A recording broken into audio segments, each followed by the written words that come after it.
Welcome to BB 101 course at IIT Bombay. Professor Srivastava is going to deliver his lecture in Molecular and Cellular Biology module shortly. Please mute your microphone and be ready with pen and notepad to take notes. Thank you.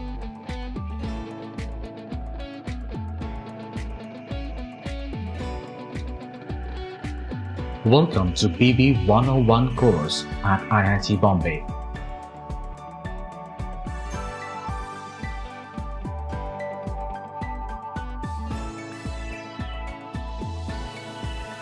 Please mute your microphone and be ready with pen and notepad to take notes. Thank you. Chemically, all living beings are a bunch of elements and compounds. However, they are coalesced into an intelligent form called life. Life sustains itself by an intricate network of chemical reactions. These reactions help us generate energy from food and convert food to synthesize molecules needed for the survival and growth of cells. Plants, on the other hand, take the game a notch higher. They produce food from sunlight. How do they achieve these impossible goals? In this lecture, Professor Sanjeeva will explain the chemistry of sustenance of life on Earth. We will understand how glucose is broken down to ATP by an agile process called glycolysis, and how a series of cyclical chemical reactions help generate energy in aerobic animals during the Krebs cycle. Finally, we will discuss how light energy is trapped and converted to chemical energy in the most essential metabolic reaction for life on Earth, called photosynthesis. Let us join Professor Sanjeeva as he takes us through the chemistry of life processes in BB 101 module. Thank you. Hello students, welcome to BB 101 course. Today we are going to talk about metabolism, respiration and photosynthesis. Some of these are very complex topics. However, these are very fundamental biological concepts which are very much required for all of us to understand. And therefore we are going to make an attempt to simplify these topics and convey you the basic concepts related to respiration and photosynthesis. Outline of today's presentation is, first I will talk about photosynthesis, light reaction, dark reaction or the Calvin cycle. Then I'll talk about metabolism. We'll start with glycolysis, Krebs cycle, electron transport chain, and also then we'll discuss how metabolism is also crucial for disease like cancer and what really changes in cancer. So some of those will be interesting discussions which we will take at the end. Let's start first topic, photosynthesis. As you're already aware that plants capture the sunlight and convert it to the chemical energy in form of food, which is stored as sugar and other organic molecules. This process is known as photosynthesis. Plants as well as algae and cyanobacteria, they have this unique capability of performing photosynthesis. But where does this photosynthesis occurs? It occurs in chloroplast, which are found mainly in the cells of mesophyll, and photosynthesis occurs at the thylakoid of chloroplast. If you look at this mesophyll cell structure, there are many stomata, which is the small pore microscopic apertures where carbon dioxide enters and oxygen is exiting from that. Let me show you the overall reaction of photosynthesis. 6 carbon dioxide, 6 molecules of water, in presence of light energy, they convert to glucose and 6 molecules of oxygen is released. Question comes that this oxygen which is released, what is the source of this oxygen? Is this the oxygen from the carbon dioxide or the oxygen from the water molecule? To test this out, there have been different experiments which have been performed, but one which became very conclusive was based on radioactive tracer, which was 18 oxygen heavy labeled. Oxygen was used for labeling the oxygen, and now it was thought, can we try labeling either the oxygen of water molecule or oxygen of carbon dioxide and see, like, where this oxygen is released, which is heavy labeled. So experiment one showed that the oxygen from the plant, which was labeled with 18 oxygen only, if water was the source of the tracer. So it means the oxygen which is released is coming from the water molecule. The other experiment, when the carbon dioxide, the oxygen molecule of that was labeled, oxygen released did not show the trace of heavy label. Different reactants of photosynthesis, they include carbon dioxide and water molecules. And these are the products which are glucose, water molecule, and oxygen. I hope some of these are basic concepts which probably you have some idea, some exposure to that. But we'll talk about two major stages, the major activity which happens in the process of photosynthesis. One is known as light reaction, which occurs in the presence of sunlight. Other is light independent reaction, also known as dark reaction or Calvin cycle or C3 cycle. There are different names to that, where there is no involvement of sunlight. Now in the light reaction, the ATP and NADPH, these are produced. In Calvin cycle or the dark reaction, the sugar molecule is produced. So the light reaction takes place in granum of chloroplast. ATP and NADPH molecules are produced. And these are the products of light reaction, which is going to be further used in a stroma where the Calvin cycle is going to be performed.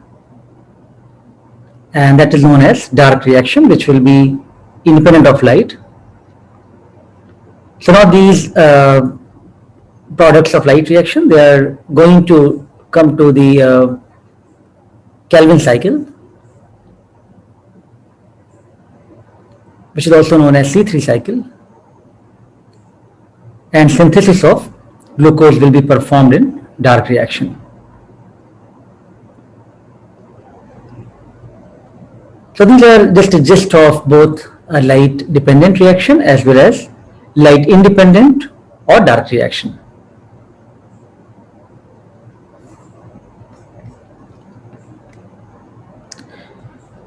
So in photosynthesis, light is absorbed by pigments such as chlorophyll A, B, as well as an important accessory pigment which is known as carotenoid.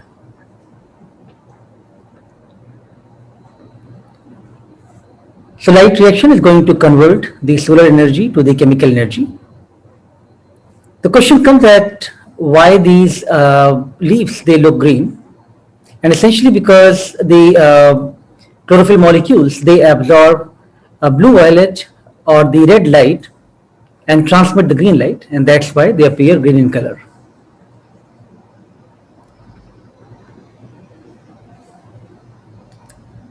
So when the light is absorbed, chlorophyll molecule, they become excited, and in the excited state, these ejection of electron happens. And there are two different photosystems which is involved in this process, which is known as photosystem 1 and photosystem 2. And we are going to see the interplay of these and how these photons and electrons are going to get transferred from the photosystem 2, photosystem 1, which is going to play an important role in the non-cyclic and cyclic photophosphorylation activities.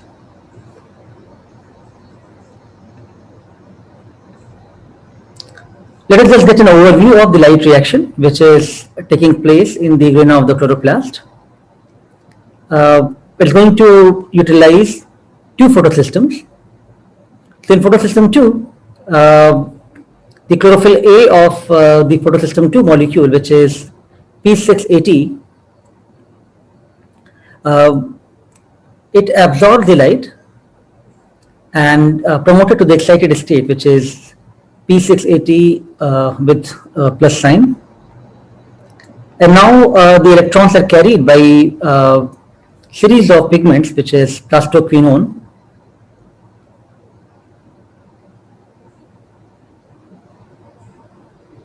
going to the cytochrome B complex, and then plastocyanin, and then it is being transferred to the photosystem 1.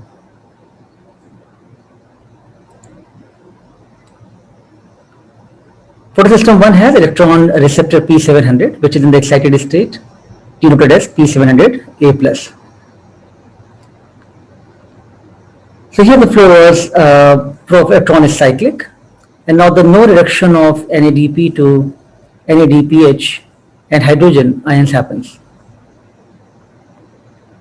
We'll clarify the non-cyclic and cyclic reaction in the next slide.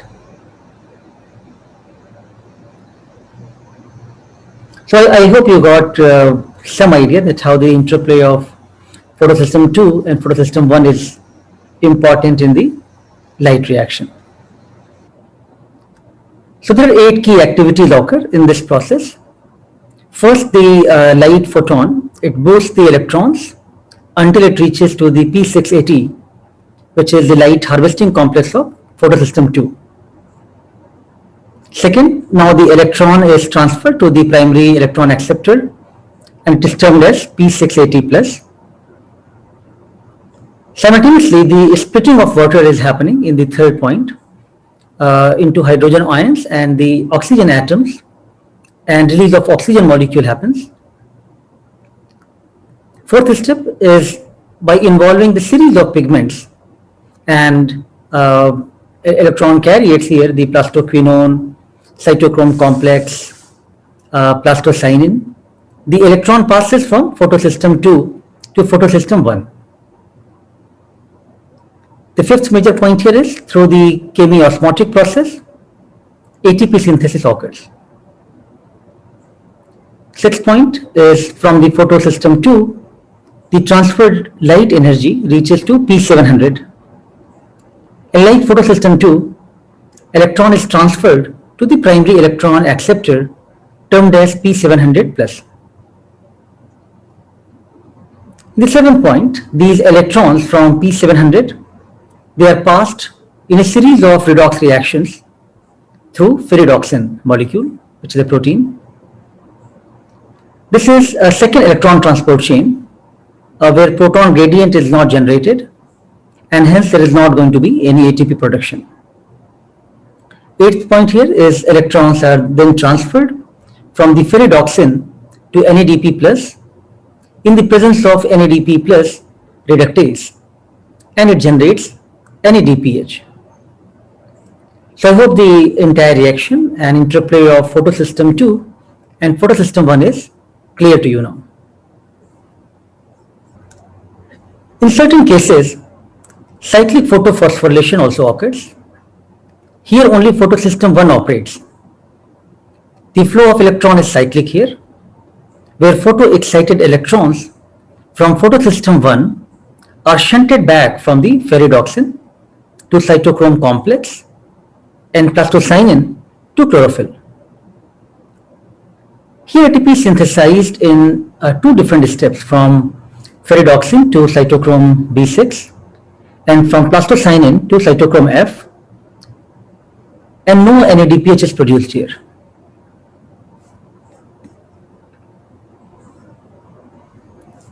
In case of non-cyclic photophosphorylation, water is used, oxygen is released, and both the photosystems are involved, and NADPH and ATP is produced.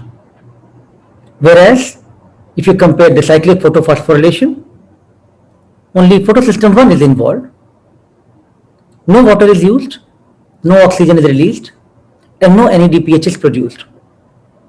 I hope this summarizes the electron transport system. and how the linear electron flow and cyclic electron flow is being performed. Let us now talk about dark reaction, which is light independent reaction, also known as Calvin cycle or C3 cycle, which occurs in stroma. Calvin cycle has three phases: carbon fixation, reduction, and regeneration of the carbon dioxide acceptor. And there are three carbon dioxide molecules which are involved.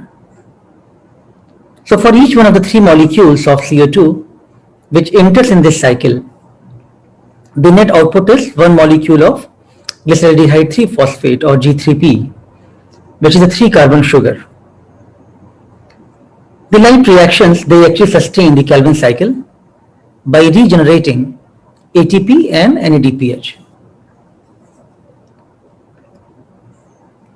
I've just put a hand drawing here to simplify the concept.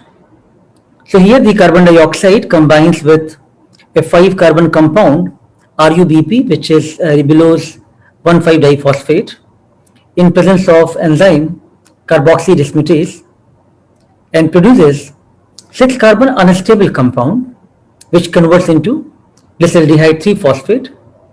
And because of this 3-carbon compound, the Calvin cycle is also known as C3 cycle.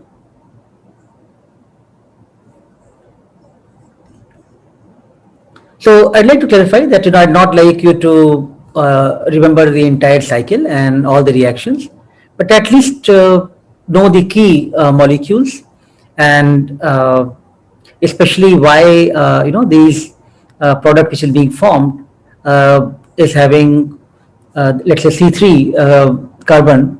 So what is the name of that compound? These kind of details will be expected, but all the enzymes and all the reactions are not expected. It's mainly for you to understand the entire process, that how it involves carboxylation, reduction, regeneration, all these activities are happening in Calvin cycle.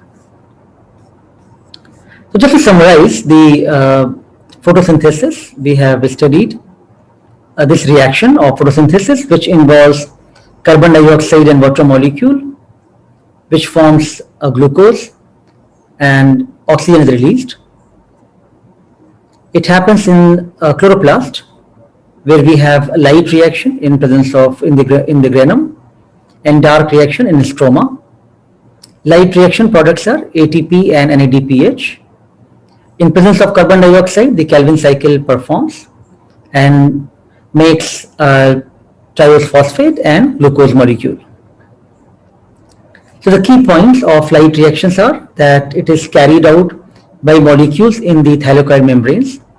It converts light energy to the chemical energy of ATP and NADPH. It splits water molecule and releases oxygen to the atmosphere. Whereas the Calvin cycle reactions, they take place in stroma. They use ATP and NADPH to convert carbon dioxide to the sugar glyceraldehyde 3-phosphate. The inorganic phosphate and NADP plus, they return ADP to the light reactions. This is a summary of this entire photosynthesis, which is quite complex if you think about each reaction, but if you simplify that, I think it's more straightforward. Additionally, the alternative mechanism of carbon fixation has also been evolved in some plants which live in hot and climate regions. So here the first stable compound which is formed is oxaloacetate, OAA, and therefore because it is a 4-carbon compound, this cycle is known as C4 cycle. Now CO2 combines with PEP, phosphoenol pyruvic acid, and it forms oxaloacetic acid, which is converted to malic acid. This reaction happens in presence of enzyme malate dehydrogenase. In the bundle sheath cell of the chloroplast, the malic acid dissociates into pyruvic acid and carbon dioxide.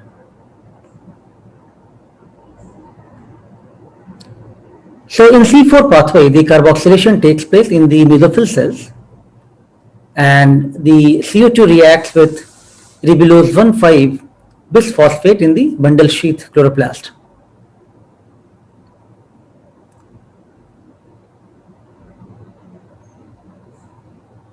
Carbon dioxide, after reacting with the ribulose biphosphate, gives rise to sugars in bundle sheath cell, and pyruvic acid again enters the mesophyll cells, and now it regenerates the phosphoenol pyruvic acid or PEP.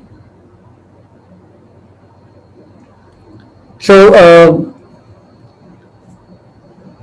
let us now discuss about C4 cycle, and I think you got at least some idea that how these reactions occur. And the C4 plants, they have a unique anatomy which is known as Cranch anatomy of the leaf, which is characterized by the presence of bundle sheath cells containing chloroplast.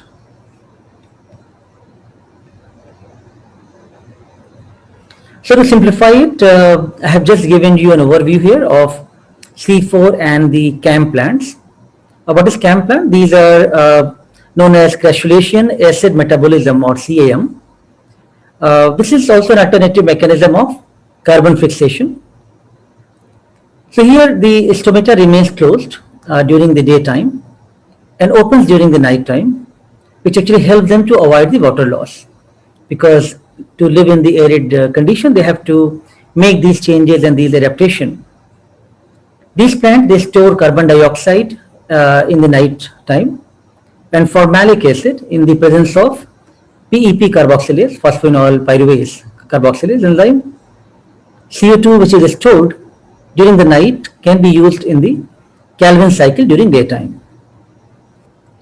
So to summarize the first part of photosynthesis, we discussed that the light reaction, it captures the solar energy and use it to make ATP and transfer the electrons from water to NADP plus, which forms NADPH.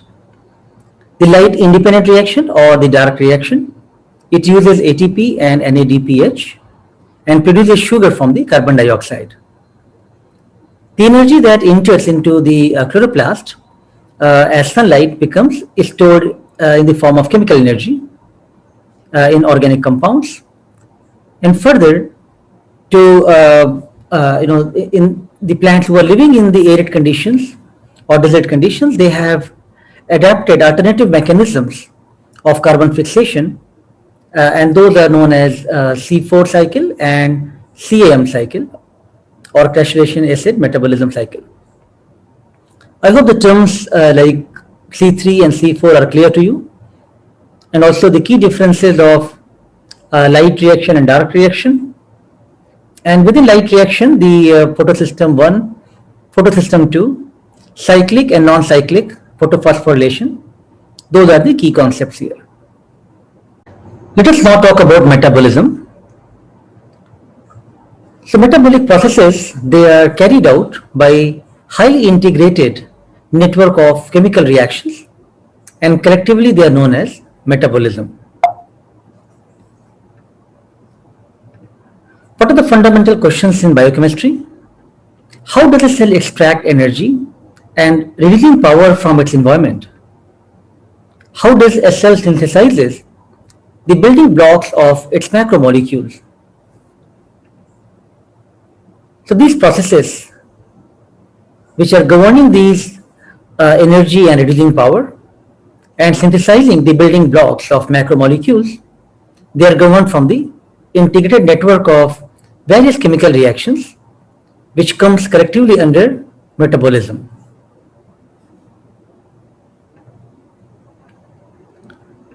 So what does cell do with this energy? The performance of mechanical work in muscle contraction and other cellular movements, various type of active transport of molecules and ions, synthesis of different macromolecules and other biomolecules from simple precursors. So how to get this energy? In phototrophs, the energy derived from the sun. In chemotrophs, the energy obtained from the oxidation of food. So metabolic pathways, they begins with a specific molecule and goes through a cascade of reactions with different enzymes like shown here is from A to B reaction 1, enzyme 1 is used. From B to C reaction 2, enzyme 2 is used. C to D, the product is being formed, and third enzyme is used. And as I mentioned earlier, it's going to be quite interlinked with various type of pathway, and that's going to govern the metabolism. So it is quite complex, but it's really essential for all the life processes. There are two classes of metabolic pathways. One is catabolism, which is degradative process. Here one could transform the food into the cellular energy, and these food like carbohydrate, fats, they are going to generate carbon dioxide, water, and useful energy. Anabolism, which is a biosynthetic process, it consumes energy to make the complex molecules such as glucose, fats, or DNA. This is known as uphill pathway, whereas the catabolism or the degradative process known as downhill pathway. In anabolism, the energy and small molecule, they get converted to the complex molecules. So the useful forms of energy is produced in the process of catabolism, and it's going to be used, employed in the anabolism to generate complex structures from the simple ones. So this is an overview of flow of energy, which is going to sustain the capability of doing all the work, right? How the cells harvest their chemical energy, which is stored in organic molecules and going to generate ATP, that is studied in cellular respiration or the catabolism part. And how the plants use the waste products of respiration, which is carbon dioxide or water molecules, and make the organic molecules in the process of photosynthesis, which we just studied, that comes under the anabolism. So cellular respiration or the catabolism is known to be destructive process. Respiration, which involves oxygen molecule, that is known as aerobic respiration. Respiration without oxygen molecule is known as anaerobic respiration. During the aerobic respiration, the organic compounds or the food in presence of oxygen makes carbon dioxide, water, and energy. And food sources here are carbohydrate, fat, protein, which form the glucose. Let me give you an overview of cellular respiration before we come to each one of these reactions. Respiration can be defined as a process in which the respiratory substrates are broken down through oxidation, accompanying with the release of energy and its storage or conversion in the form of ATP with carbon dioxide to be released. Respiration is a vital process, which is biological oxidation, a catabolic process, and an energy producing phenomenon. The aerobic respiration, as shown here, involves 4 major steps for the breakdown of the substrates. I have numbered here from 2.1 to 2.4, and we will walk through each one of these steps in subsequent slides. So first is the glycolysis, which is the breakdown of carbohydrates to substrate forms. Pyruvate is being formed here. Then second is oxidative decarboxylation, where breakdown of the pyruvic acid or pyruvate forms the acetyl coenzyme A. Third step is Krebs cycle, also known as tricarboxylic acid cycle or TCA cycle. And then fourth is the oxidative phosphorylation or electron transport chain, which converts the chemical energy to the form which is used for ATP synthesis in process of chemiosmosis. So keep in mind that the glycolysis process occurs in cytoplasm, whereas the TCA cycle, it occurs in the matrix of mitochondria. Let us start the first process of the 4 steps, the glycolysis. The word glycolysis means sugar splitting, and of course the same phenomenon is observed in this pathway, which involves 2 phases. One is the energy investment phase, and second is the energy payoff phase, right? in many ways, this course, BB 101, the understanding of biology, is more like investment phase for us. And we want to see like how best some of you will be able to apply your concepts and your knowledge eventually with the interdisciplinary manner, and that will be energy payoff, right? So energy investment phase, actually cell spends ATP molecule, and in the energy payoff phase, ATP is produced by the substrate level phosphorylation, and NAD is reduced to NADH by the electrons which are released from the glucose oxidation. The net yield from the glycolysis is from one glucose molecule, 2 ATP and 2 NADH are produced. Let me give you an overview of glycolysis process. First, from glucose to glucose 6-phosphate being formed. That is phosphorylation reaction in the presence of enzyme hexokinase. ATP is converted to ADP. This is structure of a glucose molecule. Now glucose 6-phosphate formed, which was having the phosphorylation, then it converts to the fructose 6-phosphate, which is isomerization process in presence of enzyme phosphoglucose-isomerase.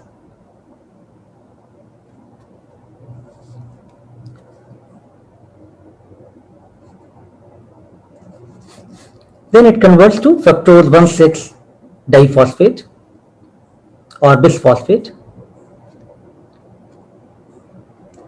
This is second phosphorylation reaction which happens in presence of enzyme phosphofructokinase.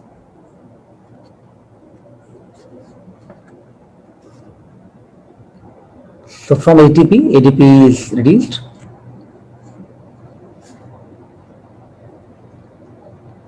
So fructose 1,6-diphosphate now cleaves in presence of aldolase, and now it forms dihydroxyacetone phosphate, DHAP, and glyceraldehyde 3-phosphate. This one is actually isomerization process with the triose phosphate isomerase enzyme.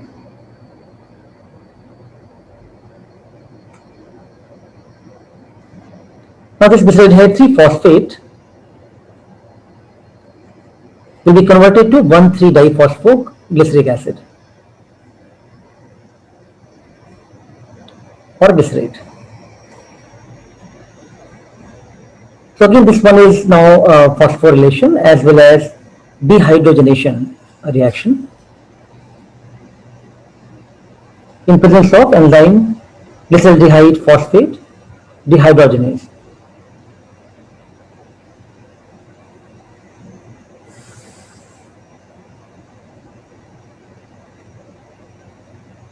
So now NAD plus converted to NADH plus H plus ions. 1,3-diphosphoglyceric acid or glycerate converts to 3-phosphoglycerate. ATP is generated in this process, and enzyme used was phosphoglycerate kinase. Now it further converts into 2-phosphoglycerate. The previous step was for the ATP generation in the presence of enzyme phosphoglycerate kinase. And from 3-phosphoglyceric acid to 2-phosphoglyceric acid, that process is known as isomerization in the presence of enzyme phosphoglyceromutase.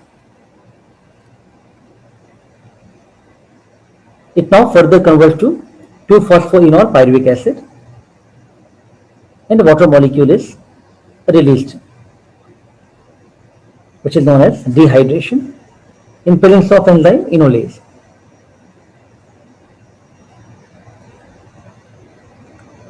Further, it converts to pyruvate.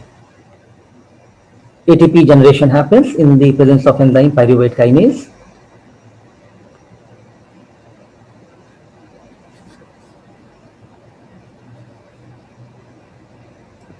And now we'll talk about the fate of the pyruvate in the subsequent slides.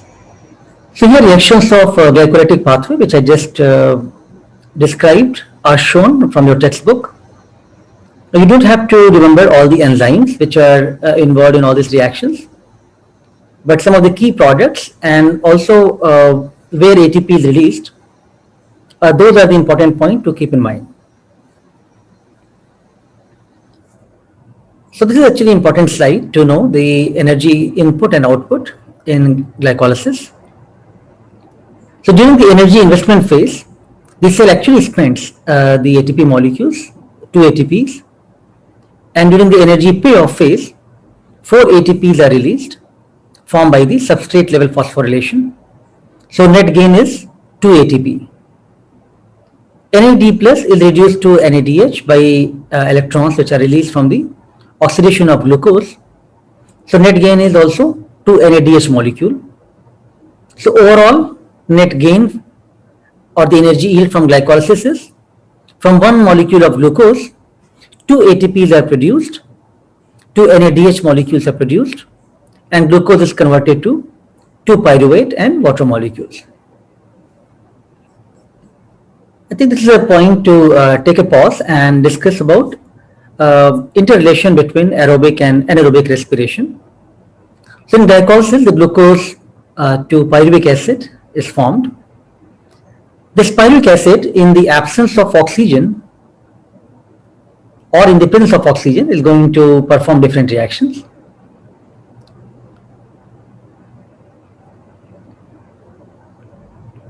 So glycolysis we have already studied, but I thought to give you at least overview of the two processes as well. So the pyruvic acid, in the absence of oxygen, it forms ethanol, carbon dioxide, and energy is released.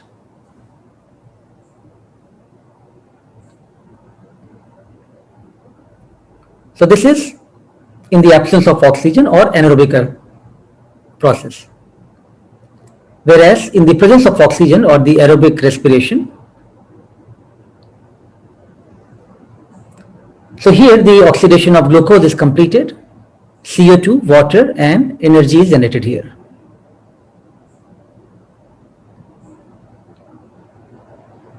So color coding so that it's clear, this part is aerobic respiration and the blue part is anaerobic respiration.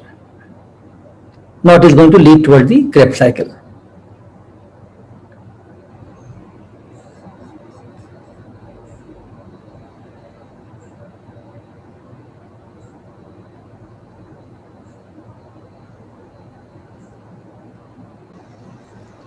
Let us now talk about the second step, the intermediate step of pyruvate oxidation, which is moving from glycolysis to the PCA cycle. So pyruvate conversion to acetyl-CoA that involves presence of various cofactors and enzyme complex, and a 3-carbon compound, pyruvic acid, is converted to the 2-carbon compound, acetyl-CoA. This acetyl-CoA is now going to enter in the mitochondrial matrix, where the enzymes of Krebs cycles are present. So here it is a simplified overview of pyruvate oxidation and how the pyruvate enters in the mitochondria, and it is oxidized to acetyl-CoA, which is further oxidized with a series of reactions which is being performed in the citric acid cycle. Let us now discuss about citric acid cycle and its various reactions in some detail.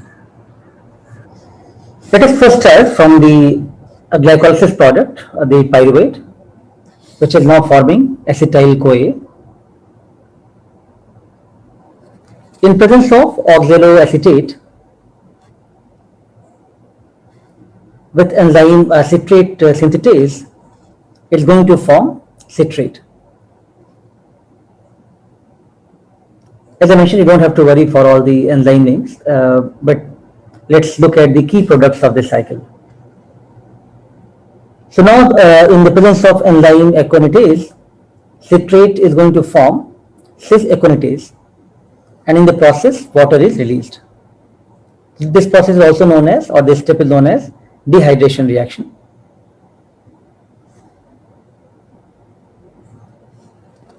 Now in presence of a water molecule, which is now a hydration process with an enzyme aconitase, isocitrate is being formed.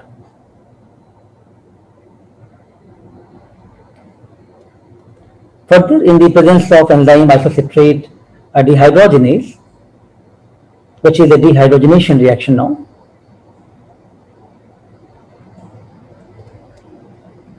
NADH plus hydrogen ion that converts to NAD plus,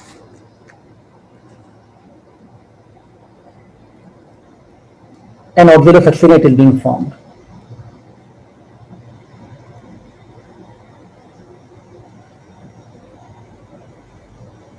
Now next, a decarboxylation reaction happens, which is in the presence of enzyme carboxylase. And here again the carbon dioxide being released. That's what is decarboxylation reaction. So product form is alpha ketoglutarate.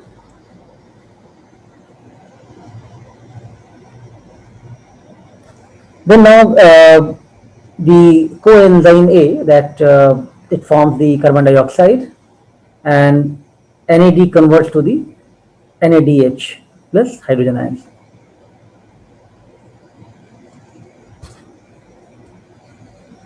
This process happens in presence of enzyme alpha ketoglutarate dehydrogenase, and now the product form is succinyl as coenzyme A.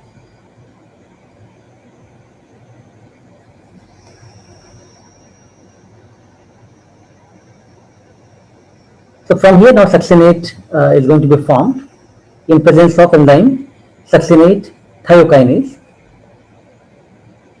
where GDP is converted to GTP and succinate molecule is being formed. Succinate further converts to fumarate. Now here FAD gets converted to FADH2. This is a dehydrogenation reaction where succinate dehydrogenase enzyme is involved. Next is a hydration reaction, which is with enzyme fumarase, and now malate is being formed. It further converts to the oxaloacetate. NADH plus hydrogen ions are released. This is also a dehydrogenation reaction in the presence of enzyme, which is malate dehydrogenase. So I hope now you got an idea for all the key intermediate steps involved in the TCA cycle. So on the left side you have here the picture from the textbook Campbell, which you should study. On the right side I have just drawn a simplified image of it, where I have also shown the different carbons, because that will be important to keep in mind. Pyruvate, the 3 carbon, converts to acetyl-CoA, which is 2 carbon. In presence of oxaloacetate, which is 4 carbon compound, now it gives rise to citrate, 6 carbon. Continues with cis-aconitase, isocitrate, oxalosuccinate, and now after these 6 carbon compounds, alpha ketoglutarate is going to be formed, 5 carbon. Then from here succinyl as CoA, 4 carbon, converts to succinate, fumarate, malate, and cycle reverts back to the oxaloacetate. These are the key steps which are involved in the Krebs cycle. You should keep in mind that some of these key products which we just spoke, and also where the water molecule is released or carbon dioxide is released, where ATP is released. These are the major points to keep in mind in these reactions, but no need to memorize any of these enzyme names, so that you're not really worried for memorizing the entire cycle. Let us now talk about the 4th step, which is electron transport chain. The electron transport chain, or also known as oxidative phosphorylation. So the hydrogen ions and electrons which are released during various steps of breakdown of the compounds during the respiration process, they do not directly combine with oxygen to form the water molecule. They are transported through a series of carriers which are known as electron transport chain. Here you can see there are 4 carriers, protein complexes, 1, 2, 3 and 4, which are the electron carriers. So in Kb osmosis, the energy stored in the form of a hydrogen ion gradient is used to synthesize ATP. Now the different complexes which are involved here, NADH and FADH2, they transfer electrons to the electron transport chain. Electrons move down the chain and lose energy in several energy releasing steps. And finally electrons are passed to oxygen, which is going to reduce it to water molecule. So NADH, the hydrogens are pumped by three complexes, 1, 3 and 4, and 3 molecules are ATP are produced. FADH2, hydrogens are pumped by complexes 3 and 4, and 2 ATP is released. Alright, so here comes the very important slide, the energy summary of cellular respiration. So what is the balance sheet of ATP yield per molecule of glucose at each stage of cellular respiration is shown here. So we cannot mention exact number of ATP molecules which are generated by the breakdown of one molecule of glucose. And there are different reasons for that. First one is that the phosphorylation and the redox reactions, they are not coupled directly to each other. Second is that the ATP yield, it varies slightly depending upon which type of shuttle was used to transport the electrons. Third is that the use of proton motive force or PMF, which is generated by the redox reactions to drive other kind of works, even that could be variable. So 2 ATPs are produced by the substrate level phosphorylation in the glycolysis, 2 ATPs at substrate level phosphorylation with the TCA cycle. So we got 4 ATPs produced by the substrate level phosphorylation. If all the proton motive force PMF generated by the electron transport chain were to be used for the ATP synthesis, so one molecule of glucose could generate maximum of 28 ATP, which is produced by the oxidative phosphorylation.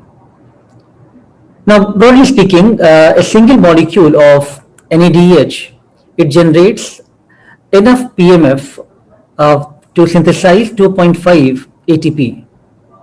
And one FADH2 molecule that drives synthesis of 1.5 ATP. So total 26 or 28 ATPs are produced. And now if we add the 4 ATPs from the substrate level phosphorylation, the net yield of that, so then now total we have 32 ATPs being produced in cellular respiration. However, if the shuttle is less efficient, then probably 2 ATP yield can be less and then 30 ATP is produced. So we briefly discussed earlier the anaerobic respiration. So where now we can see that in the process of fermentation, the alcohol fermentation or from the glucose, ethanol is formed, 2 molecules of ethanol and carbon dioxide being released. So 2 ATP is generated. Or from the lactic acid fermentation, where again from glucose, lactic acid is being formed, 2 ATP is produced. So from glucose to pyruvate, now in absence of oxygen, the anaerobic respiration happens, where ethanol or lactate, these byproducts are produced, or pyruvate in presence of oxygen goes to acetyl, form the acetyl-CoA, which moves to the TCA cycle. So pyruvate is very key juncture in the entire catabolism. So this brings us back to the crucial process of flow of energy from cellular respiration to photosynthesis, how they sustain the life, which is driven with the energy, how cells harvest their chemical energy, store them in the organic molecules and generate ATP through the process of catabolism, or in the process of anabolism, which is happens in photosynthesis, how plants are able to use the waste products of respiration, which is carbon dioxide and water molecule, and synthesize organic molecules. This is just a recap of the discussion which we had earlier as well. So I hope now you got a broader understanding of both of these crucial processes, photosynthesis and cellular respiration. Let me now give you food for thought. What are the link between metabolism and cancer? So there has been shift in the glucose metabolism from oxidative phosphorylation to the lactate production for energy generation. This is quite well known metabolic hallmark of tumor cells known under the Warburg effect.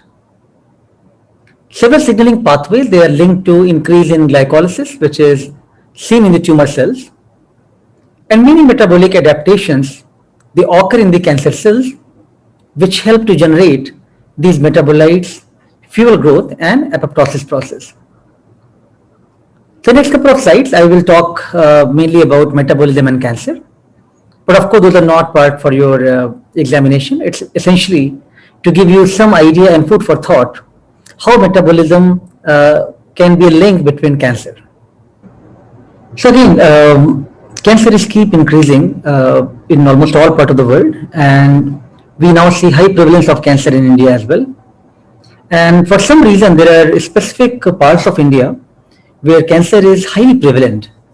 And if I just highlight, starting from the north, that high age-adjusted incidence rates are reported from the regions of Chandigarh, Punjab, especially Malwa region in Punjab. They're quite high in the breast cancer and CNS tumors. Ahmedabad showed highest age-adjusted incidence rate of oral cancer. Esophageal cancer is quite high observed in Andhra Pradesh. Tiruvananthapuram, it shows the highest ARR in the lung cancer and glioma. Assam, Dibrugarh, it shows high ARR in oral and lung cancer. Mizoram, especially Aizawl place in Mizoram, that shows very high cases of stomach cancer, and it's probably the second highest in the world after Japan. The northeastern part of Maharashtra and Madhya Pradesh, they also show high prevalence of oral cancer. And Chennai, it shows prevalence of CNS tumors in children and cervical cancer. So again, while almost all cancer are prevalent everywhere, but there are few specific regions of India where there is high incidence of a specific type of tumors. And there is a need for thinking about that why these regions have more high incidence of these cancer. Are there some genetic factors, environmental factors, their food habits, their metabolism? What kind of issues are there which need to be analyzed? There are several news articles which keep highlighting like Malwa zone of Punjab sitting on the cancer volcano. Punjab to ask Center for the Foreign Help for Cancer. Mapping cancer, Aizawl has highest incidence of stomach cancer after Japan. Is Kerala cancer's own country? Oral cancer doubles in Ahmedabad in 2 decades. Stats reveal esophageal cancer common among the Northeast women. All of these news articles and the data in the map which I highlighted shows that there is a need for all of us to think out of the box and try to understand on one hand some of the basic concepts like metabolism and their relation in cancer, but also try to come up with newer approaches, some out of the box thoughts, in which way we can detect cancer better, in which way we can do better therapeutics, in which way we can try to control the cancer better. And for detection, you will be surprised to know that a lot of knowledge which we have gained from the the glycolysis and understanding about glucose, those have become very relevant and they led to development of some new devices. So relationship of cancer and metabolism is of course a topic of great interest from long time. And while Warburg definitely emphasized that how glycolysis could be important, but some of the finding and observations by him were rather did not get so much prominence for a long time. But only during the last 2 decades or so, there has been many studies, many reports, and a lot of active research is happening, which has re-emphasized that the observations of Warburg were quite accurate. And there are multiple molecular mechanisms which are both intrinsic and extrinsic, which are outside extrinsic, they cover to the overall alteration of cellular metabolism, and they provide support for the three basic needs of the dividing cells, looking for the bioenergetics, biosynthesis, and redox reaction. This article from Nature has really summarized these findings very well, that how the rapid ATP generation, which is required to maintain the energy status, the increased biosynthesis of these macromolecules, and how the intricate maintenance of the cellular redox status. These are some of the key metabolic changes which are common features of cancerous tissue. And although it is not very clear that up to what extent one could make observations of these in the tumor which are at the early stage, or especially the low grade of tumors, but definitely some of these activity stars are showing change in the growing tumor cells.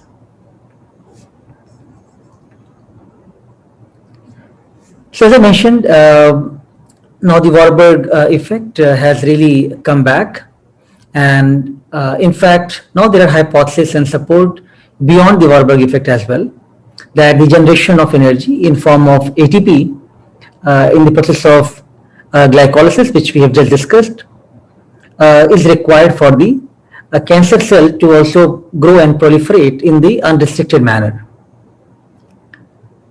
However, the studies of the M2 isoform of enzyme PKM2, which has shown that ATP generation by the aerobic glycolysis may not be the only metabolic requirement of the cancer cell, and alteration to metabolism not only increases overall ATP resources, and also it is going to enhance the macromolecular biosynthesis as well as the redox control. There are many applications have come forward based on these observations, but the one which is most prominent now is currently being used for all cancer patients detection, especially at the level of cancer recurrence or metastatic, or even for even primary detection. Many places are using it now. So the idea here is that the high uptake of glucose is observed in many tumor cells, and that has been the basis of this test of 18F or fluorodeoxyglucose, PET, which is positron emission tomography. It actually images the whole body and try to look for more actively growing cells where there is more glucose uptake is being seen, and that has really become one of the very invaluable clinical tool to detect the cancer patients. But not only that, I think there are many metabolites of interest. They're also being evaluated as a part of the metabolism. Many byproducts are generated, and those are also now coming forward as the novel PET imaging agents, which can be able to provide the much broader picture or much more accurate picture of the cancer patients, especially looking at the metabolites like acetate or glutamine. They have become quite prominent now, which is bringing the newer approaches of detection. So again, this ideas and new devices, integration of some of the very core basic biological concepts, which are rather boring but are really fundamental. How glycolysis works, how Krebs cycle works, what are the byproducts of metabolism. Even there could be a lot of applications based on that, and I think the PET scan and some of the newer therapy which are coming based on the metabolites alterations is definitely probably reassuring to all of you that this knowledge what is being given in this particular course and in this lecture is actually at some stage probably going to help you to think about your understanding of devices, your understanding of coming with the novel ideas of therapeutics could be integrated with these basic foundation of knowledge. So in the context of cancer and especially in the metabolism, let me just talk briefly about some of our work done in the area of gliomas or other type of brain tumors. So gliomas or glioblastomas, these are very challenging brain tumors. There are different grades of gliomas, grade 1, 2, 3, 4, and grade 4 is known as glioblastoma. Those are biologically very aggressive tumor, and chances of patient survival is very little. At the time when they are at grade 3 or grade 4, they hardly have a 6 months to 1 year time. Other type of brain tumors are also quite aggressive, but not as much as the the glioblastomas.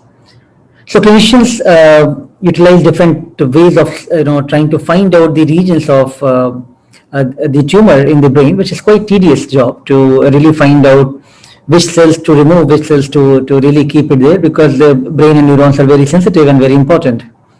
So we have very active collaboration from Patna Memorial Hospital, where Dr. Ali Asghar Mayadi, one of the clinician, and Dr. Sridhar, one of the pathologists, they are working closely with us on different projects. And we are investigating gliomas, meningiomas, medulloblastomas, these type of tumor, and looking at how by using different technologies like proteomics, we can try to understand these diseases better.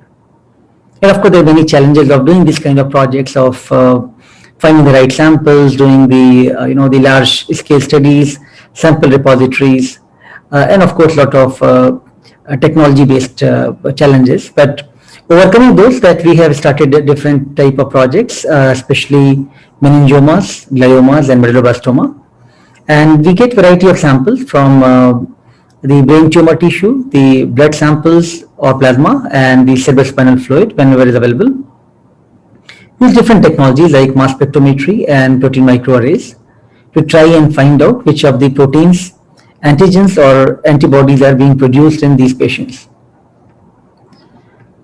So one of the approaches of looking into this problem is that we extract the protein from these patients, from the brain tumor tissue, look at different grades of the patients, and try to look at, when we look at all the proteins of these organisms or these samples, then what is the image pattern which we can generate when we compare different grades of disease. Or if we look at their body fluids like plasma or cerebrospinal fluid, which of the antibodies generated in the tumor is going to bind to the proteins on the arrays. So that is another approach of screening the cancer, autoantibody screening. But just to make it simple, that we are looking at, by applying different technologies, we are trying to find what are the variations in these brain tumor patients, which is different than the healthy individual on one hand, and also how the disease is progressing from the low grade to high grade. Can we get some clues of how disease progression is happening? And that might be helpful for us to control or find the switches to control that part. So, the different grades of the brain tumor patients, like either their peritumoral region, which means the region adjacent to the tumor, which sometimes also being dissected out, and then grade 2, 3, and 4 patient samples.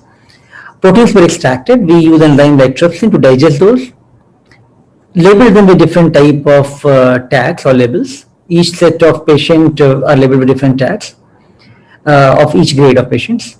And now the proteins are pooled from this peptide mixture after labeling. Those are being run in the mass spectrometer, one of the technology which now looks for all the peptides and how they can be separated based on their mass and charge ratio and MIC values. And then we try to find out what is the quantification change happening when disease is moving from control to grade 2, grade 3, and grade 4. So based on these type of analysis, we found set of proteins which look pretty promising, which are showing changes when we compare how disease is progressing from grade 2, grade 3, and grade 4. Some of them are also known as a marker of the brain tumor previously. Some of them have been identified as new biomarkers. And of course, we are trying to visualize, can we segregate these patient cohort using principal component analysis, and then try to look at different grades of patients based on the biomarker of protein identified from our data set. So a lot of these analysis is also revealing us all the metabolic changes, what all perturbations are happening in these patients. And we looked at both brain tumors, gliomas as well as meningiomas. In case of meningioma brain tumor, we got very comprehensive views of different cellular processes which are involved. For example, integrin signaling, gonadotropin releasing hormone signaling, Rho signaling, Wnt signaling. There are many important molecules which are getting quite perturbed in the meningioma brain tumor patients.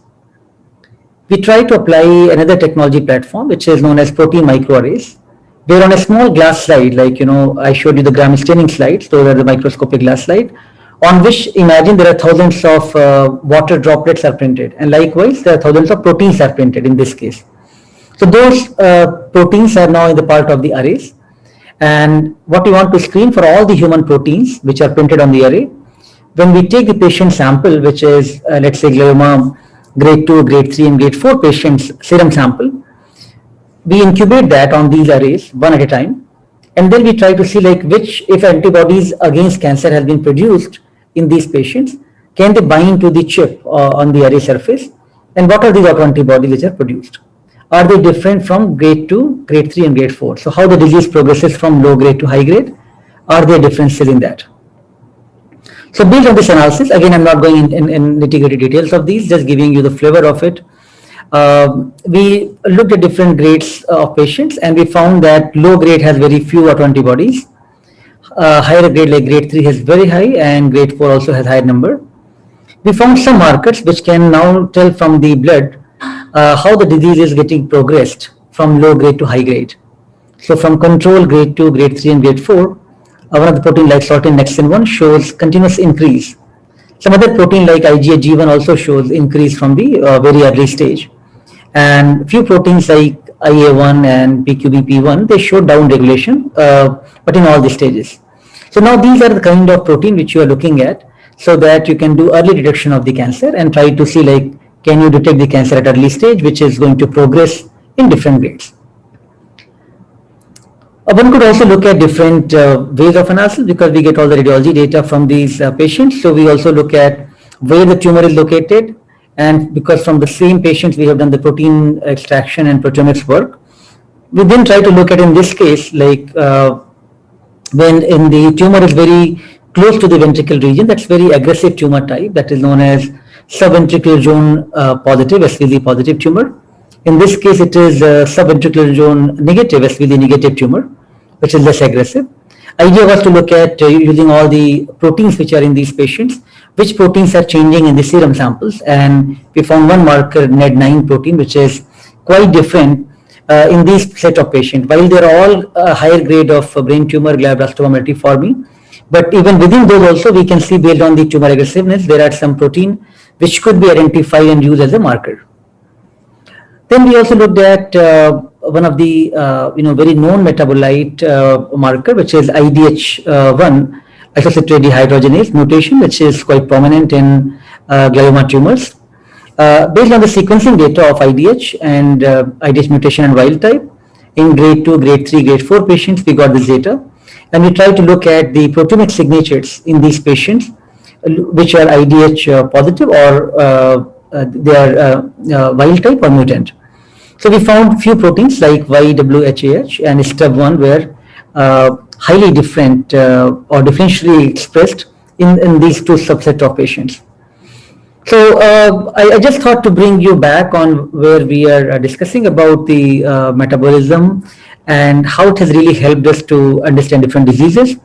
So one discovery that IDH, isositray dehydrogenase, is very important in gliomas, have been quite powerful.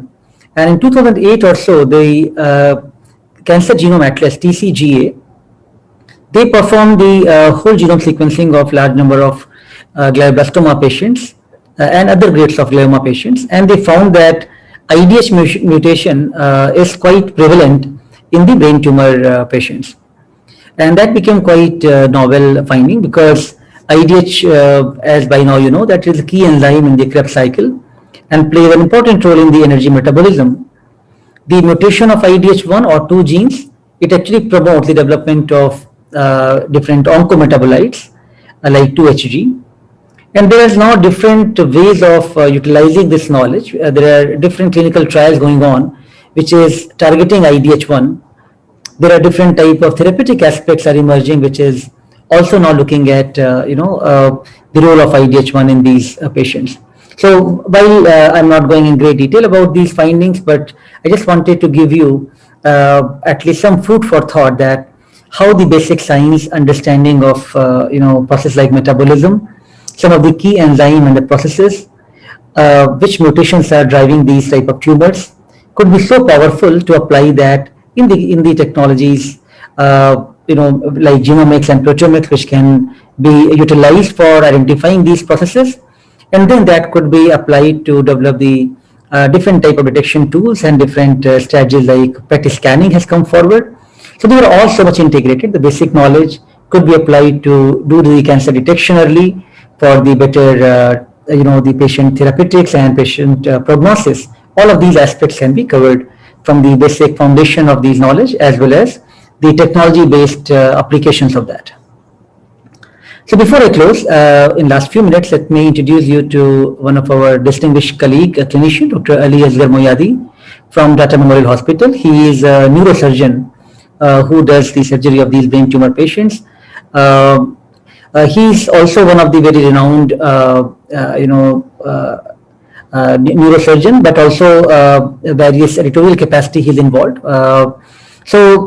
We had this opportunity to invite him to a BB 101 class earlier at IIT Bombay, and I thought I'll show a brief video of that to you to give you an idea that how they perform surgery of these brain tumor patients, and understanding of metabolism can be so crucial even there. What I'm going to be talking about is, I'm a neurosurgeon, so what I'm going to be talking about is what I do, but I am also going to talk about how technology and how advances in technology have helped Research Center, where we do a lot of clinical work as well as a lot of research, and that kind of, it's, bridges the gap between clinicians and basic research. So just to give you an overview, brain tumors is what I deal with, and brain tumors can be of many types, many varieties. You don't need to know all of that, you don't need to get bored with that, but they come in different sizes, different shapes. They are, we have this pointer I can move the slides with. So they come in different sizes and shapes. The commonest brain tumor, the primary brain tumor which arises from the substance of the brain, is called a glioma. And that's because if probably at some point of time you all have read, the glial cells are a type of cells present in the brain. So mind you, the functioning cells in the brain is the neurons. That is where you have the synaptic connections. But these tumors, and these are the commonest tumors, arise from the supporting cells, glial cells, and they are called gliomas. Anyways, irrespective of what kind of tumor it is, the strategies surgically more or less are same. The biggest challenge we face as neurosurgeons when operating on such tumors is that these are usually located within the deep substance of the brain. And how to reach the tumor, how to localize it without doing any harm to the rest of the brain remains the most important challenge. We know that we have to be very careful because brain and other parts of our nervous system are very, very critical, very delicate. They are what we call eloquent areas where they function. There are certain parts of the brain which are less eloquent, certain which are more, certain which can be sacrificed, certain which cannot be. You need to know all that. At the same time, you need to be able to remove the tumor completely. And this is because you have to maintain what we call short-term outcomes. Short-term outcomes is what dictates the recovery of the patient immediately after surgery. There is no point having a patient with the tumor removed but having a significant neurological problem because of your surgery. At the same time, you have to try and maximize the removal because you have to maintain a long-term outcome, which is the oncological outcome. That is, removal of more tumor helps the patient long-term survival, but doing harm to him and trying to be heroic and radical will do him a lot of harm in the short term. So you have to balance the two, and that is the entire game. Now, why is it so challenging? Now, what I've shown here is this is an MRI picture. MRI is a scan of the brain, and this has been cut like this, so you are seeing it from top, and what you see, that white over there, is the brain tumor. That's a tumor, it's seen very well there. But when we open the brain, this is how it looks. This is just the normal brain. The tumor does very little to change the surface appearance of the brain. And therefore, you have to be very careful where you enter, because there may be certain areas which are very critical, certain areas which are normal, which you have no right to mess around with. And you don't want to make a mistake here, because you may land up with a deficit or a neurological problem which can be life-threatening and will be irreversible. So technology has helped us over the years, and 1970s and 80s ushered in the era of microneurosurgery. So we have the operating microscope, surgical microscope. That's how it looks like. We have high-powered instruments which help us do safe surgeries, open the skull. We have fine micro instruments, again all marvels of engineering, which help us do very delicate surgery in a very precise manner. Still, there are a lot of limitations because of the inherent nature of these tumors. And this video is not running. I needed it to run simultaneously. But anyways, I think it's okay. I can show it later because I think that. So the problem with these brain tumors is that you cannot distinguish where the tumor ends and where the normal brain starts. In this video, this is the normal brain. And this, I have put a small piece of sterile paper there during the surgery because we are mapping the brain, and I'll tell you what that means. That is the motor area of the brain. That means that is the area which is controlling the half of your body.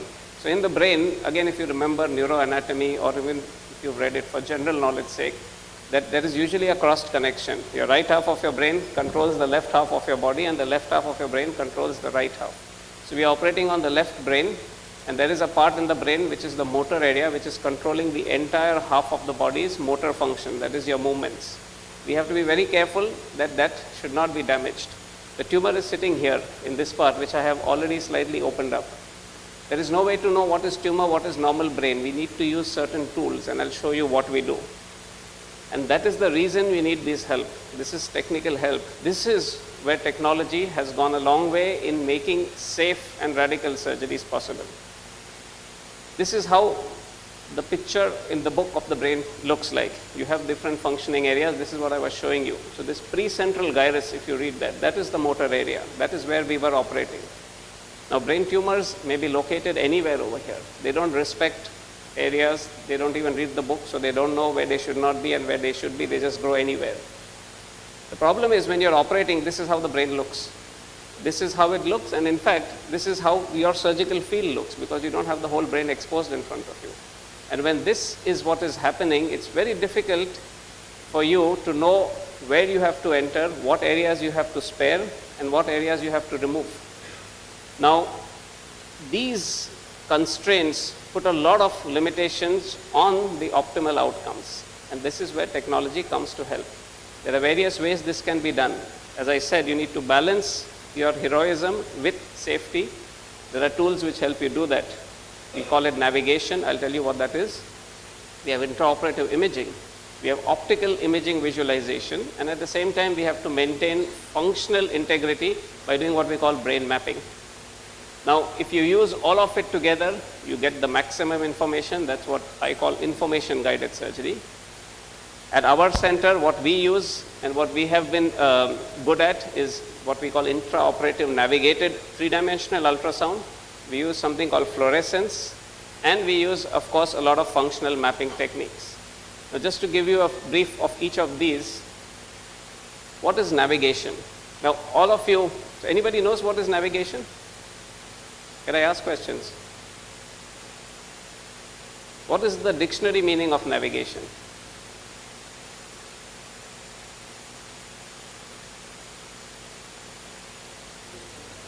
So it's nothing but it's a GPS system. So all of you know what GPS is, okay? Everybody of you are smart, you all have smartphones, you all have used maps, you all know what GPS is. So essentially what GPS does is it has pre-fed maps, and you follow that because of some kind of complex triangulation. I don't know, you all would know better how that works. But that's how you guide it. So if I want to get out from here over there, I just put it onto my smartphone and it tells me how I have to go. That's exactly what navigation does. It's image-guided navigation. So we work with images which are fed into the computer in the navigation system, this system here, and it is the preoperative MRI of the patient. It is co-registered with the patient's anatomy, and during surgery, you saw we had a restricted field, but using this device, we are able to exactly see beyond what is seen on the surface. We are able to plan and execute. There is a basic problem with GPS and navigation, and that is that it is as good and reliable as long as the maps which are fed in are accurate. The moment a route changes or a new road comes and you have old maps, you will fail. You will go onto the wrong way or you will be led to a dead end. And that's what happens during surgery also. That the maps that are fed in are the pre-operative. Now the brain is a very semi-solid, fluid, dynamic system. When you open the brain, there are changes. There is sag, there is some deformation, and then your preoperative anatomy becomes null and void. So you need to update your maps intraoperatively. And we do that using some kind of intraoperative imaging. If you have ever seen an MRI, or anybody of you has had a CT scan on an MR, they are huge machines. You cannot have that intraop. It is possible and it is there. There are these systems available, but they are too logistically challenging. What is alternatively available is a very simple intraoperative ultrasound. You combine that with navigation, you get navigated ultrasound, and it helps you re-scan the patient's anatomy repeatedly and to get a real-time update of where you are. This is what we call navigated ultrasound. And this is how it looks. You do a 3D sweep of the ultrasound wherever you are operating. After opening the brain, you compute a 3D volume. There is a lot of computational computer science involved in that, different algorithms. You fuse all the images and then you can re-slice them to see it the way you want it. And when you do that, you can keep doing it again and again to update your images and know exactly where you have reached, how much of tumor you've removed, where you have to stop, and whether you have achieved what you set out to do. This is just an example of how the ultrasound looks. It's not coming too well on the screen, but that's how it looks. The other modality we use to help ourselves is that our eyes are limited by what they see. Ultrasound shows you the anatomy, but sometimes it also fails. What you need to do is enhance that visualization. So as I said, tumor sometimes looks the same like the normal brain, but there are certain properties of tumors which can be exploited and incorporated into surgical tools in order to enhance and augment your visualization. This is one such property. Again, maybe this is a little complex. This is the Krebs cycle, this is the heme cycle. Hemoglobin, as you all know, is something which is present in our blood. And heme, which is an important component, is made from a particular substance called ALA, aminolevulinic acid. Aminolevulinic acid enters the cycle and eventually forms heme, which is important for the body. That's all you need to know. What happens in these brain tumors, especially the gliomas, is when you give ALA, it's a very simple, available chemical substance. You give the patient ALA, it enters this cycle, but it overrides the negative feedback and it starts producing more and more of these metabolites. On top of that, this particular last enzyme, ferrochelatase, which is going to convert all those metabolites into heme, is deficient. So therefore, on the one hand, there is an overdrive of the system. Second, that there is cutoff at the topmost level, which means that a lot more of this particular metabolite accumulates in the glioma cell. And this is exploited because protoporphyrin 9, PP9, is an fluorophore. It fluoresces. Now what is fluorescence? Fluorescence is, I have a slide there, I will show you, but it's nothing but it comes out in a different color. And how does it work clinically? What we do is that the patient is given this particular dye. He drinks it few hours before surgery. When you open the brain, again, this was a video which I think I should run. I need to help with.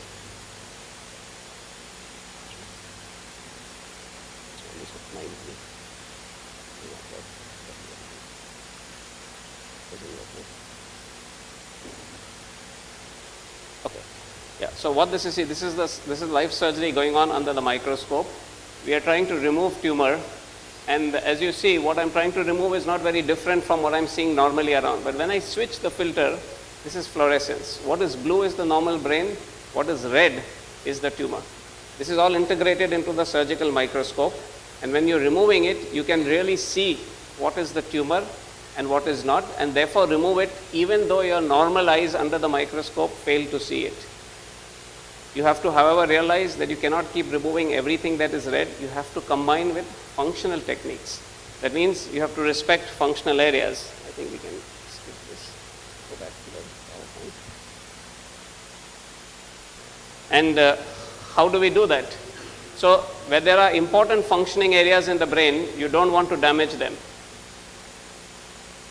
It is very important to understand the function of the brain. Now, how do you understand the function of the brain? It's not written on the brain surface when you open that this particular gyrus or this particular part of the brain is subserving this function, and there can be tremendous heterogeneity between different people. Some areas are well developed, others are better developed. How do you do that? The best way to study it is to keep the patient awake during surgery. And this is what we call awake surgery. You all might have come across this terminology at some point of time, or you might have seen it, and it is not something which is new. This is very old, but it is something which is very important and which is very crucial when you're operating. So this is just an example to show you the operative setup when we are doing an awake surgery. That is our navigation system behind there. We've kept that navigation, and this is the general setup. Again, it's a little dark, but I think you can manage. So the patient is all ready to be operated. He's already fixed on the head clamp. We always use head clamps to fix the head because you don't have to move during surgery. And the patient is awake. If you can make out, he's awake. He's responding to your commands. He will respond throughout the surgery. It is painless, mind you, because you give local anesthesia. The brain, if you touch a normal person's brain, has no sensation. It's amazing. The brain senses sensations from the whole body, but when you touch the brain, you will not perceive any sense because the brain has no nerve endings on it by itself. So the brain is absolutely painless. So you can operate on the brain, but you have to make sure the rest of your surgical area is pain-free. Now why this is important is because when you're operating, you have to keep the patient awake to ask him to do different functions so that you can continuously monitor what parts of the brain are going to be at risk and what are not. And that will help you execute your surgery well. This is important. It has to be combined with whatever I talked about: ultrasound, MRI, fluorescence. There are many things. All these tools have to be combined together in order to get your best optimal result. And this is obviously possible only if you've got the right technology at your disposal. But just a caution that surgery is not always enough. There are other forms of treatment in brain tumors which are sometimes very necessary, especially for the more malignant ones, including radiation, chemotherapy, and other forms of treatment. Sometimes all of this also fails, and therefore a very important part of our job is to try and understand why that happens, and that is because of tumor biology. There are various ways of studying tumor biology, and there are various strategies. And with Sanjeeva, we have been involved in a lot of these proteomic-based research. Besides the intraoperative novel imaging techniques, which is something which is again close to my heart. Now, the purpose of this whole talk is to sensitize you all that this is just neurosurgery, but in each field of surgery, there are different aspects which probably are important and cannot be achieved without appropriate technological advances. I'm going to skip some of the slides because I think we have reached this thing, but I will just go through the last.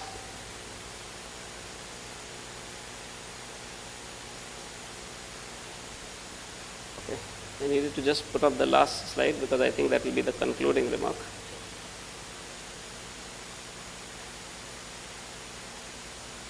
Just put that up. So, as I said, the purpose was, and the idea was to sensitize you guys about what is possible, but also what needs to be done beyond what is already being made possible by technology. So for me and for a lot of surgeons, it is most importantly trying to be able to correctly identify the extent of tumor and to be able to delineate it reliably and to achieve the resection or the removal without having too many problems. It also means augmenting human capability. Human capability has a limit, and you have to augment that. How can we do it? There are various ways. Augmenting vision, as I showed you with optical imaging. It's not just fluorescence, but there are many other things which can be done to augment the visualization. I mean, and you can have a wild imagination as to what is possible, and it can be done. The other augmentation required is for skills, technical skills, and that's where robotics comes in. Robotics is a big component in the next 5 to 10 years. There's going to be a lot of advances in robotic technology and its application into medicine. I mean, robotics for y'all is widely applied in engineering and in probably manufacturing and other fields, but it's also applied in a lot of medical fields, and the last 5 years have seen a lot of development, and this is the future. There can be different solutions for robotics in different parts of the surgery, but that is where a dialogue and a close interaction becomes very important. And of course, understanding a lot of the basic science information or the data which emerges from techniques like proteomics, genomics, and other forms of studying the tissue and the cells is important, because it throws up a lot of data which can be meaningless unless somebody smart sits down and computes it well. So this, according to me, are some of the areas where there can be tremendous contribution from guys like you. And I hope this stimulates some of you at least to put your minds to it, maybe not now, sometime in the future. And you never know what you have in a few years down the line. Thank you very much. Well, so it was really a long journey today. We started from something very basic about photosynthesis, different processes and reactions involved in that.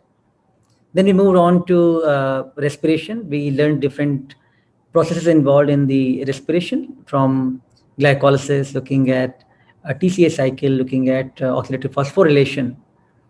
And then we finally tried to analyze that how metabolism could also be linked in cancer. I tried to give you some brainstorming and some food for thought that how the challenging problem like cancer has really benefited from our basic understanding of metabolism. And the devices and the detection tool like PET scanning is just one such example. I also gave you a brief glimpse of our work on gliomas and brain tumor, not to highlight our work, but essentially to give you the feel that the technologies which many of the scientists and researchers are applying, they all link to the basic research, but also have so much application eventually. And in that light, the role of isocitrate dehydrogenase IDH mutation is very well recognized, that how the entire glioma or the glioblastoma patients can really benefit from these type of therapies and these oncometabolites. Well, this was a tough topic to really talk today. I must say that you will also be stressed that to think about too many enzyme reactions and a lot of names to mug around. But please don't feel afraid. We will try to cover only the basic aspect of it. Idea was to give you the foundation, the knowledge, and not to quiz you on the lot of detailed names and a lot of steps involved in those processes. Thank you very much.